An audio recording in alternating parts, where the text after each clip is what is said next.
اور ان کے زندگی میں پاکی اور ایمانداری تھی۔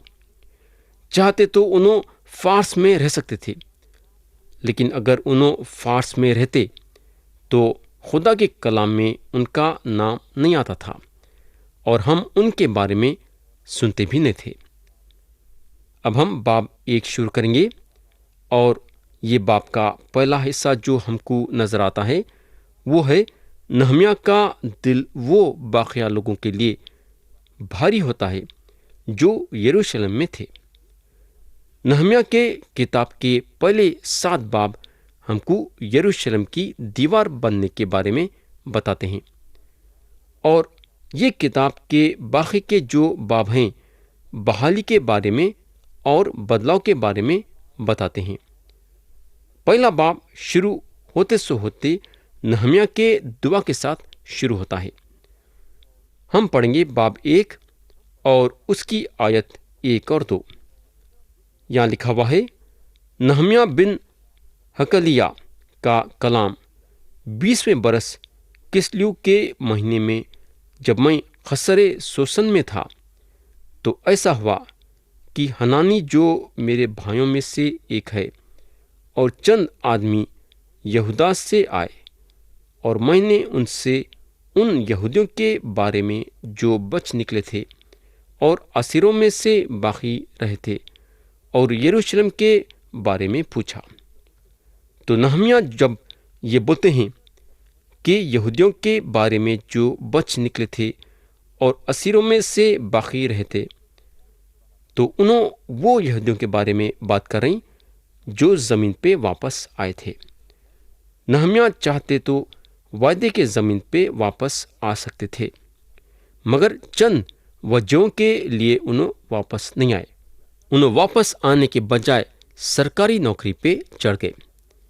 اگر ہم غور کریں گے تو نہمیہ ایک اچھے عہدے پہ تھے، انہوں بادشاہ کے ساقی تھے، مگر ان کے دل میں خدا کی خدمت گزاری کرنے کا خیال تھا۔ خدا کے کام کے لیے انہوں بہت پریشان تھے۔ ایک دن جب انہوں محل میں ٹہل رہے تھے تو انہوں اپنے ایک بھائی کو دیکھے جو ابیچ یروشلم کو آئے تھے، جو اپنے ساتھ محل کے لیے پیغام لا رہے تھے۔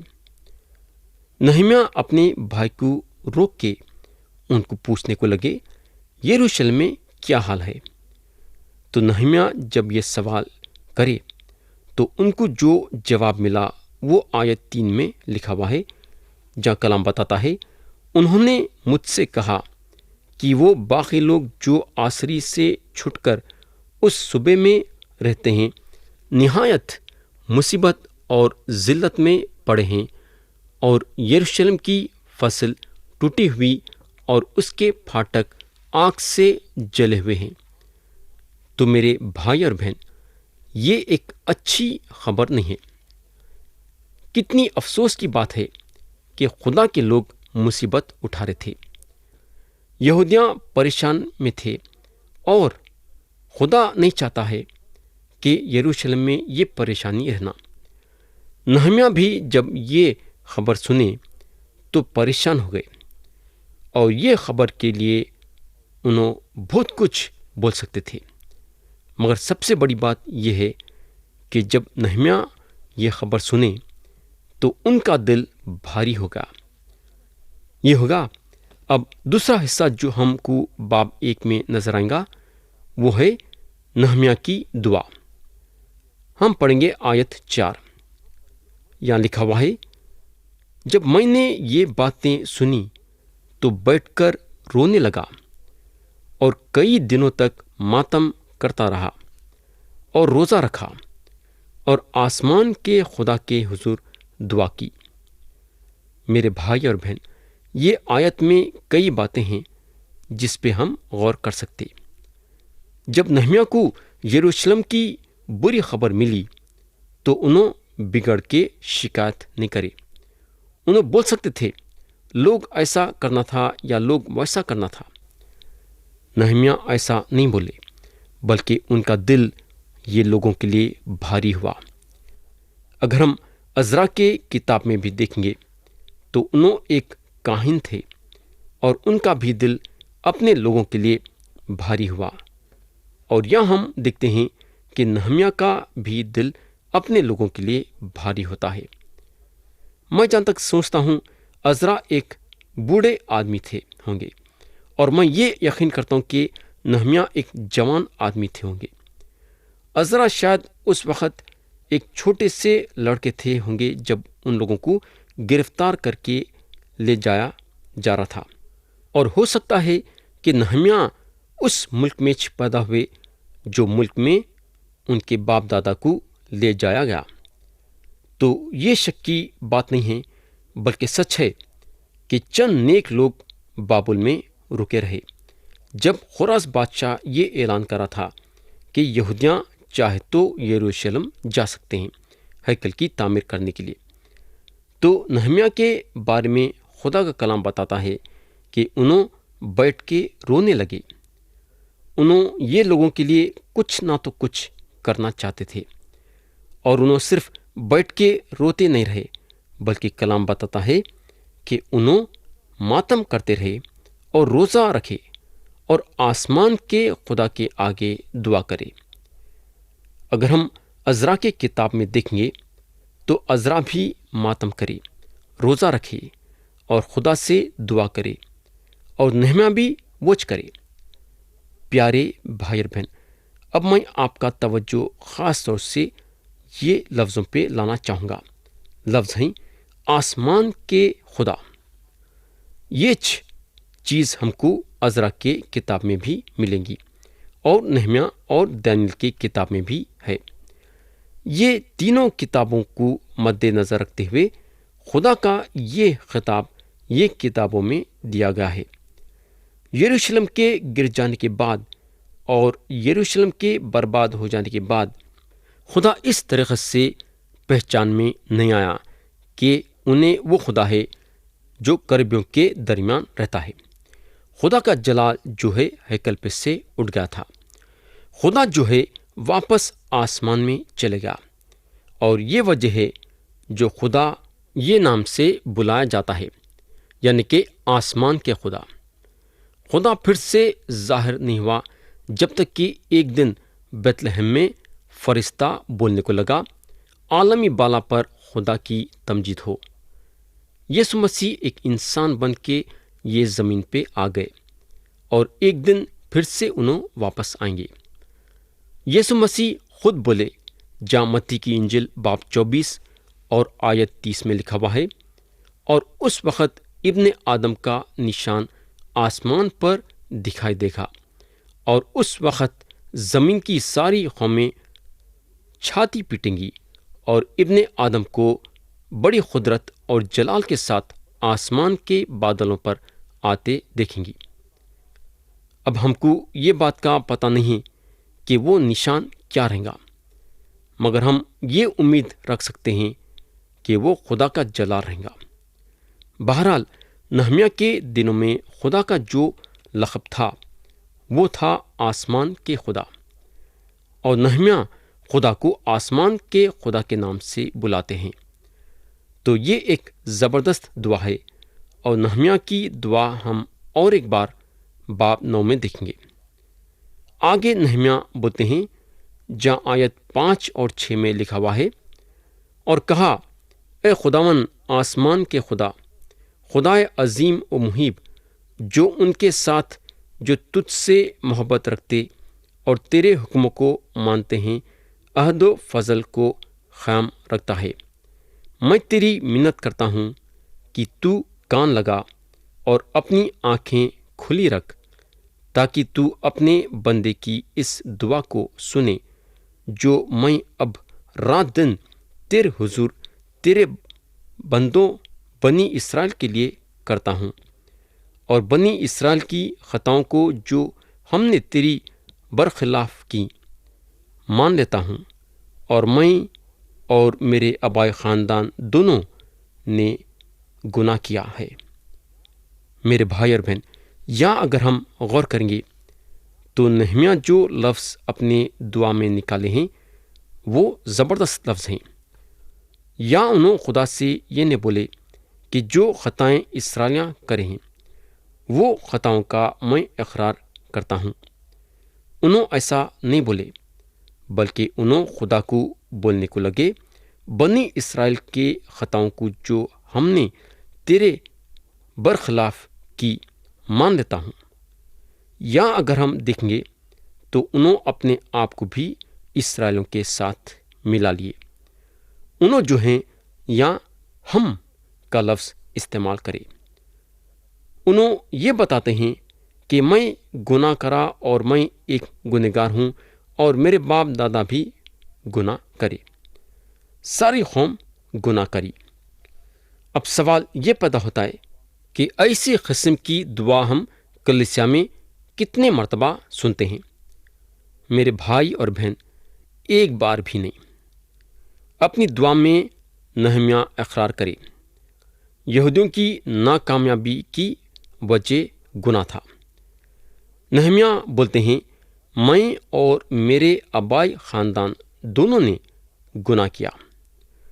نہمیا میں یہ خوبی تھی کہ انہوں کبھی بھی اپنے آپ کو راز باز نہیں سمجھے۔ آیت 7 پڑھیں گے، ہم نے تیرے خلاف بڑی بدی کی ہے اور ان حکموں اور آئین اور فرمانوں کو جو تو نے اپنے بندے موسیٰ کو دیے نہیں مانا۔ تو میرے دوست، ہم یہ آیت کے ذریعے سے دیکھ سکتے ہیں کہ خدا کے کلام پہ نہمیا کتنا یقین کرے۔ نہمیا جو ہے خدا کے کلام میں آرام کرے، اور انہوں خدا کے کلام کو جانتے تھے۔ ان کو اس بات کی فکر تھی کہ خدا کے کلام کو نظر انداز کیا جا رہا تھا۔ آیت 8 میں لکھا ہوا ہے، میں تیری منت کرتا ہوں کہ اپنے اس قول کو یاد کر جو تو نے اپنے بندے موسیٰ کو فرمایا کہ اگر تم نافرمانی کرو تو میں تم کو قوموں میں تتر بتر کروں گا۔ میرے دوست، نہمیا خدا کے کلام کا یقین نہیں کرے، بلکہ خدا کے کلام کا یقین کرنے کے ساتھ ساتھ یہ بھی یقین کرے کہ یہودیاں جو ہیں یروشلم کو واپس آئیں گے۔ آج کئی پیغام دینے والے اس بات کا یقین نہیں کرتے ہیں، اور یہ وجہ ہے کہ خدا کو بعضی وقت عام لوگوں کا استعمال کرنا پڑتا ہے۔ اب ہم پڑھیں گے آیت 9، یہاں لکھا ہوا ہے، پر اگر تم میری طرف پھر کر میرے حکموں کو مانو اور ان پر عمل کرو تو گو تمہارے آوارہ گرد آسمان کے کناروں پر بھی ہو، میں ان کو وہاں سے اکٹھا کر کے اس مقام میں پہنچاؤں گا جسے میں نے چن لیا ہے تاکہ اپنا نام وہاں رکھوں۔ میرے بھائی اور بہن، نہمیا خدا کو بولنے کو لگے، تو بولا ہے اگر ہم تیرے حکموں پہ نہیں چلیں گے تو تو ہم کو تتر بتر کر دیں گا، اور ہم تیرے حکموں کے خلاف گئے ہیں۔ اور تو یہ بھی بولا کہ اگر ہم پلٹ کے تیرے پاس آئیں گے تو اگر ہم دنیا کے کونے میں بھی ڈالے جائیں گے تو تو واپس ہم کو ہمارے زمین پہ لائیں گا۔ نہمیا یہ بات کا یقین کرے کہ یہودیاں وعدے کے زمین پہ واپس آئیں گے۔ انہوں یہ بات کا یقین کرے، اور اس لیے انہوں اس طریقے سے دعا کرے۔ اب ہم پڑھیں گے آیت 10 اور 11، وہ تو تیرے بندے اور تیرے لوگ ہیں جن کو تو نے اپنی بڑی قدرت اور قوی ہاتھ سے چھڑایا ہے۔ اے خداوند، میں تیری منت کرتا ہوں کہ اپنے بندے کی دعا پر اور اپنے بندوں کی دعا پر جو تیرے نام سے ڈرنا پسند کرتے ہیں کان لگا، اور آج میں تیری منت کرتا ہوں، اپنے بندے کو کامیاب کر اور اس شخص کے سامنے اس پر فضل کر، میں تو بادشاہ کا ساقی تھا۔ میرے بھائی اور بہن، نہمیا تیار ہیں اور چاہتے ہیں کہ خدا ان کا استعمال کرے، مگر انہوں خدا سے آگے بڑھنا نہیں چاہتے ہیں۔ انہوں اس معاملے میں دعا کرنا چاہتے ہیں۔ انہوں بولتے ہیں، اگر تو میرا استعمال کرنا چاہتا ہے، میں تیار ہوں استعمال ہونے کے لیے۔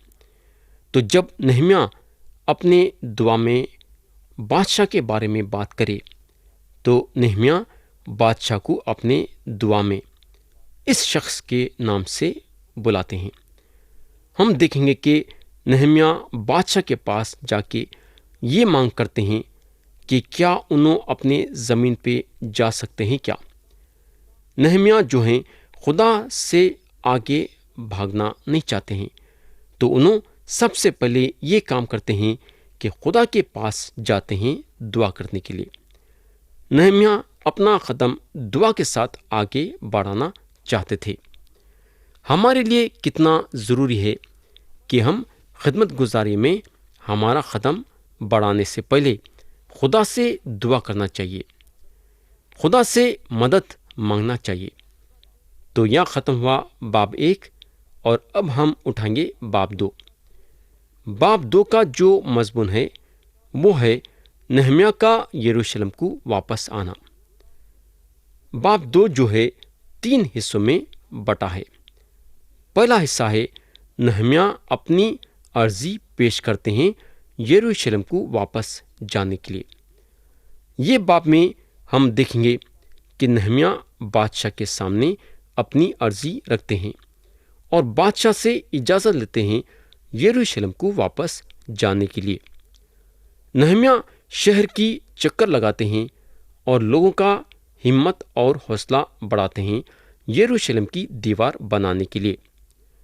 تو اب ہم شروع کریں گے یہ باب اور پڑھیں گے اس کی آیت 1۔ یہاں لکھا ہوا ہے، ارتک ششتا بادشاہ کے 20ویں برس نیسان کے مہینے میں جب میں اس کے آگے تھی تو میں نے میں اٹھا کر بادشاہ کو دی، اور اس سے پہلے میں کبھی اس کے حضور اداس نہیں ہوا تھا۔ تو پیارے بھائی اور بہن، اگر ہم غور کریں گے تو ڈینیل کے 70 ہفتے شروع ہوتے ہیں۔ یہاں کلام میں لکھا ہوا ہے، ارتک ششتا بادشاہ کے 20ویں برس۔